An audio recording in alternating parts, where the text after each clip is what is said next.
Yes, as LaFell has mentioned, could maybe turn it around with that Cursed Blood, but it feels more like a deny rather than an accelerant. I like the adjustment, right? I really like the adjustment for TLID. I feel like this is a very comfort draft for them, and it's now or never. It's 2-0 already. It's 2-0 already, and if Fnatic gets this one, they're going to be facing championship point ahead of them in this best-of-7 grand final. Team Liquid ID. The draft is unique. We've seen the picks before, and this Carmilla in the hands of Winnie will have to go ahead and pull something out that we haven't seen just yet. The Curse of Blood can work great in this. Not only that, but also we have to point out the fact that this is a lineup that should extend the team fights in their favor. 2 revitalizes for them, one from Witty and one from Aran to go that way. And also taking a look at the emblems here, breaking it down, Gideon. Looking at the emblems, you're seeing a lot of poke, right? 3 impure rages coming all across the board. Oh, Aran, you're in so much trouble! Revitalize already. Sanguine Claws brings him back. Kirk rotating over. Fabian recovering that position for the team. Aran gets away. I don't think he's going to be able to recover from that just yet, especially when the CC is on the opposite end. And now, even in the mid lane, they're still contesting for it. Rusko making sure that he can sustain against Witty and Yehezkiel at the same time. And this is what I'm talking about, right? Oh, Surge, Sanguine Claws, Soul Sever. King Kong picks up first blood. That's not what you want to happen, man. You know, give King Kong the Suyo. He'll make it happen. First blood in his hands. And that's the thing, the team is going to go ahead and play around those points. If they know that some of the resources are down from that early skirmish earlier on, they'll still capitalize it. And every single time the Suyo is picked up, I don't know, I actually don't know the perfect statistic on how many first bloods that hero actually has, just because how much damage he has in the early game with the Soul Sever. He does, but Kirk right now is winning this 1v1 pretty hard so far, and Aran forced to actually go for the recall. But generally, how I'm seeing this is that TLID need to make sure that they have a tight game, right? Any little mistake that they've made, we've seen Fnatic Onic PH really blow that over and turn it into a full-on snowball. Yeah. Let's think about this. This time around, Kelra's not going to have the Bruno. He's got the Harith, a signature pick of his.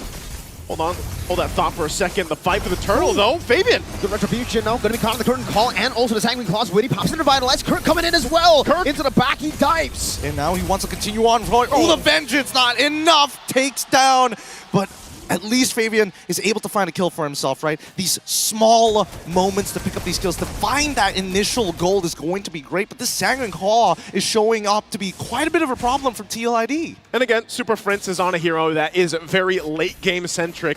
You want to go ahead and build up those stacks on the bad impact, and then eventually you're just popping off damage from range.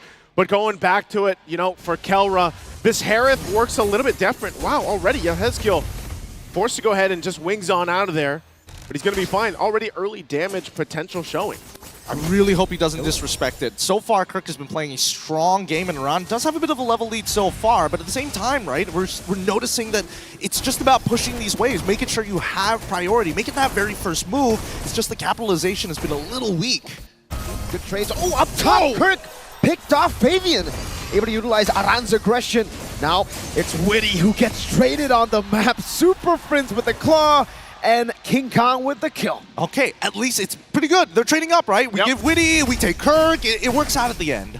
And not only that, but this is Fabian, the best start that he's had so far in the series. It is going to be on this Joy. Could hyper scale up pretty well. Aaron Shiki will burn the flicker, so Kelra goes and gets that resource out with the Zaman Force. But Fabian also, going back to it, picks up the Starlium Scythe now.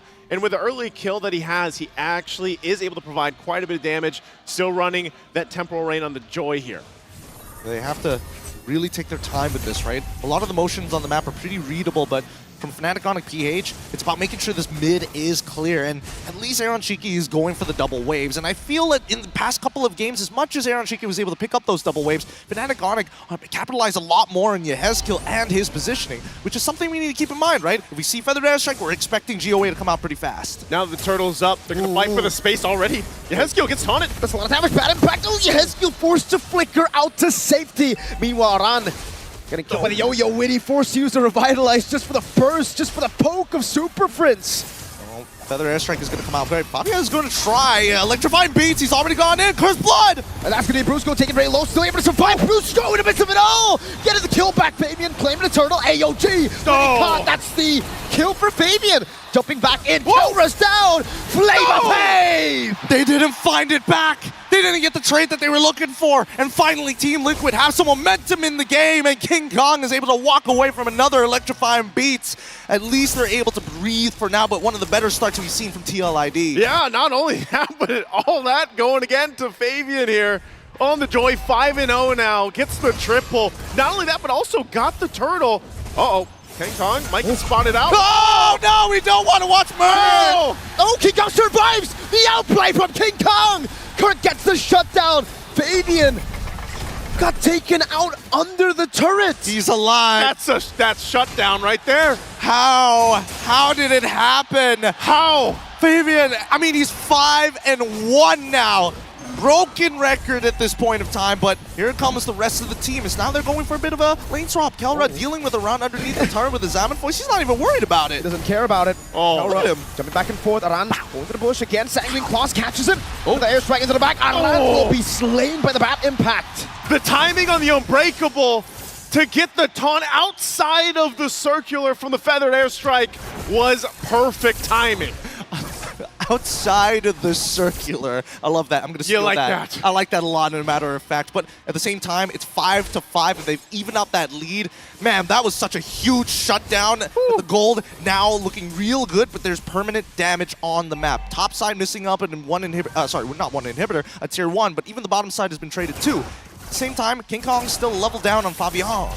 He's a level down, and they're finding these small wins across the map. And Team Liquid ID is going to have to get in a position to go ahead and capitalize on some of the leads they have. Like you just mentioned, the lead in levels, even for Aaron Shiki, he is at level 10 right now. He's only got the Hunter Strike, still building in.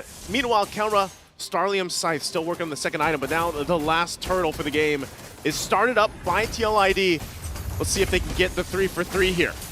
They're all going to focus onto Aran. Sanguine Claw, Aran very low for the airstrike to zone him away. Fabian wins out the retreat battle. King Kong taken out by Fabian as the curtain call comes down, but FNOP will just disengage. Yep, they're just pulling back. We don't need any more than this. Let's not overextend, and let's just breathe for a moment. With King Kong already down, Fabian has guaranteed his level lead against his opponents, but Aaron Shiki is the main win condition. He needs to poke out his opponents, and once Fnatic Onic get desperate, that's when Witty needs to find that counter engage. Brusco taking a lot of shots here.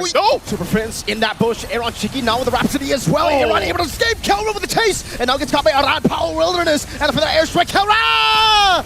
Still able to dodge away for so long. 2 for 1 so far, but it's still revitalized. Comes out through Electrifying Beats. Does not take him out. Finally, Fabian is able to put him down as Aran is next to fall with the help of King Kong. Are you going to do it? Yes, he will. Underneath the turret, they dive. A double for Kirk.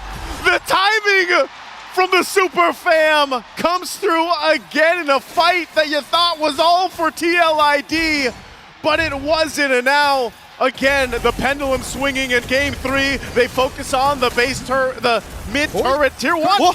Under the turret going in for the airstrike, and Kirk shall be shut down by Aaron Shiki. That's 280 gold into the pockets of TLID. At least they find something back. 9-9. They're keeping it a very tight series here, but with 3 turtles on their side and 1 turret, we're looking for some permanent damage from specifically Fnatic Onic PH, because now you realize that it's all about waiting for that Cursed Blood to come out and then maybe looking to, you know, overstep a little bit to get TLID to come out of their comfort zone. The most difficult thing here for Fnatic Onic PH is obviously dealing with where Fabian is. Most of the time, because of how far ahead he is in terms of damage potential on the Joy, they got to keep an eye on the back line, and Kirk's been doing a fantastic job. I mean, he is tanky enough to go ahead and jump in around whether he has the Vengeance or not. And that's kind of a mirrored approach where your back line is both exposed on both lineups if you're not careful here. So they check things out in the mid lane. The Lord is up, and Kirk's going to be the one to go ahead and get in position. Now still, it's relatively even across the board that tier 1 gets pushed in by the minion wave at bot as they get in position for the Lord. I just love the fact that they're forcing respect out of them, right? Even on the bottom side, from FNOP, they're not spreading out anymore. They got to stay together. Okay, so Melfic Roar already picked up by Aaron Shiki too, so that should be the power spike, 3-item power spike. You can see the damage. The poke with the feather airstrike as well gets Sonata. Kelra is out of the fight just like that. Up top, 1v1, Flavor Fave, the usurper in a 1v1 against Kirk. I want to go solo kill you, but it's not King Kong, it's Kirk. Yep, it's Kirk for now, but it's not over just yet, right? 4 ultimates to 3 ultimates. The ult economy is looking pretty good for Fnatic Onic at this point of time, and this is the very first Lord. If they're looking for that big swing, Fnatic Onic need to win this out. They'll just delay it a little bit longer. Team Liquid ID still having the revitalizers too. One was just used by Witty. Still have the one for Aran. They'll give the go signal though on the Lord. They're gonna zone out Fnatic. Aran jumping in. Oh, it's gonna be stunned as well. Fabian claims it, and Kelra disappears. Aaron Shaky gets him down with the Death Sonata. Where did he go? Where did he go? Just a couple of shots and he disappears into thin air. Unfortunately, he's not able to build up enough shields. The raw damage from Aaron Shaky is just too much for now. It's too much for now, and this is the game that Aaron Shiki and the rest of Team Liquid ID needed. They get themselves another major objective, and now trying to work down some of the turrets they still have left to approach the base of Fnatic, but Aaron Shiki, just go ahead, post up, take down that tier 2 as the Lord makes its way down bot Aran. Oh, no. Kirk? Oh, even with the revitalizer, Aran might have just made it. Kirk into the midst of the rest of the cavalry who just pounce on him. Kirk, he's got to calculated. calm down here. I mean, yes, it's calculated from Aran's side, but Kirk should know better. He got very confident off of that, and this is off of a Lord push. Lord push right now. Mid turret still being worked on. A feathered airstrike dropped down. Oh. Wow, a lot of shots for King Kong.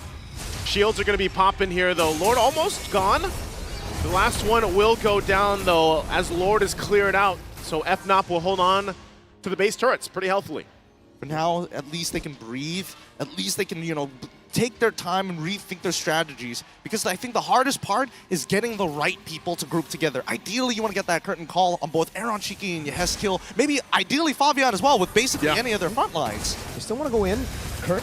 Oh, feather airstrike on the Super Priestly Ignition and the glowing wand. Super Priestly gets bad impact just in time. Another feather airstrike over to Kelra. Very low on Kelra and Kirk. Friends able to clear out the wave in the bottom lane. And that is it. But man, the kill threat. He was burning. He was hurting a lot. That was glowing wand on top of the... Oh my, it could have gone bad. Super Prince luckily pops his ult in time and conveniently has minions down by the bot side of the That map. could have been real bad. It could have been real bad. Even running with that. Again, all Super Prince wants to do is continue to build up on the stacks. Stack him up. That he has. Glowing Wand, Wishing Lantern now. You can see it there. 216 stacks for the Sicilian. So the later the game gets dragged on, then Super Prince becomes pretty devastating in terms of damage. But you saw it too. The stacks for Aaron Shiki. He deleted Kelra earlier on. Yeah, I mean, he's 695. He's about to hit 700. And it's only like 1230 in the game so far. I mean, he's been stacking up really, really nicely. And I do like the way that TLID is adjusted. You can see the purchase for Witty. Anti-Curse into second item Twilight Armor. So he has ways to deal with the poke that will be constantly coming out from FNOP's Super Prince, right? With the Sicilian, that bad impact, it won't really have that punch anymore with the Twilight Armor. You can just constantly take that damage, back away, wait for it, Kelra. Oh, Kelra from the back! Wilderness! That's a big bomb. No, that's not. And the Curse of Blood from Witty! That's 3 members already down, and Kirk, he's got no pushing power as Fabian starts running in with the rest of the squad. It's going to be the Vengeance already, Papa, with no minions. What? Okay, there's the push in from the Cavalry they're looking for in game of 3. Fnatic will still try to defend, but they're going to have to make this work. Only Kirk left now. Gun down the Rhapsody and that Sky Piercer. The Cavalry are alive. Ooh, they breathe life into another game, extending the series. They're not going to let FNOP get to match point just yet, not without at least one Stampede down. They came through as a Stampede in game 3. We talked about the adjustments leading in this one, and it was apparent here